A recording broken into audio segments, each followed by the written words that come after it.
Чикагода кыргыз үй-бүлө өлтүрүлдү. Американын Иллинойс штатында кыргызстандык үй-бүлөнү өлтүрүп кетишти. Азамат Доронбеков, аялы Бермет Андарбекова жана алардын 5 жашар уулу Аминдин сөөгү Чикаго шаарына жакын Орара шаарында табылган. Маркум аялдын таанышы журналист Гүлайым Мурзаева каргаша 2 ай мурда жүз бергенин, бирок андан эч ким кабардар болбогонун жазды. Андарбекова социалдык тармактарга акыркы ирет 2024-жылдын 14 декабрында билдирүү жазган экен. Үрөө учурган бул кылмышка эмне түрткү болду, ким, эмне себептен өлтүргөнү азырынча белгисиз. Жергиликтүү полиция ишти иликтей баштады.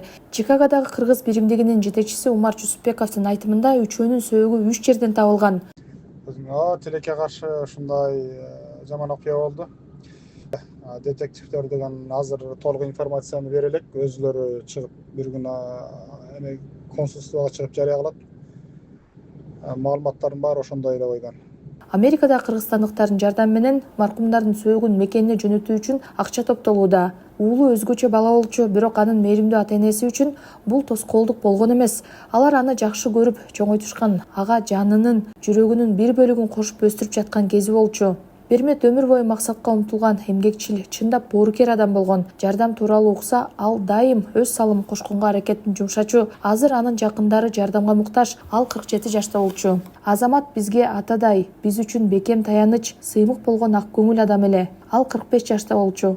Аминчик бейгүнөө, көптөн күткөн ата-энесинин бактысы эле 5 жашта болчу. Алардын элеси биздин жүрөгүбүздө түбөлүк сакталат, деп жазылат каражат топтоо үчүн ачылган демилгеде. Бул окуя боюнча Тышкы иштер министрлиги тергөө жүрүп жатканын, купуялуулук принцибинен улам окуянын чоо жайы айтыла электигин билдирди. Чикаго шаарындагы башкы консулдук акчын коргоо органдары жана маркумдардын жакындары менен байланышта экендигин, маркумдардын сөөгүн мекенине алып келүү маселеси каралып жаткандыгы айтылды. Ошондой эле окуя консулдуктун көзөмөлүндө экендиги кабарланды. Үй-бүлө Америкага 2012-жылы барып, жүк ташуу бизнесин жүргүзчү. Андарбекованын инстаграмында ал Умар Транс Трак компаниясынын ээси катары көрсөтүлгөн. Берметтин 200 миңден ашык катталуучусу бар Инстаграм аккаунтунан Кыргызстанга утур-утур келип кайрымдуулук кылып турушканын, бизнес форумдарга катышканын көрүүгө болот. Ошондой эле маркум белгилүү кыргызстандык мушкер Валентина Шевченко менен достук мамиледе болгонун көрүүгө болот. Андан тышкары Андарбекова өзүн Курт Сафир аттуу туркиялык курулуш компаниясынын расмий өкүлү катары көрсөткөн. Чикаго шаары кыргызстандык мигранттар эң көп турукташкан Американын шаары. Расмий эле маалыматка ылайык, Чикаго жана анын айланасында 40 миңден ашуун кыргызстандык бар.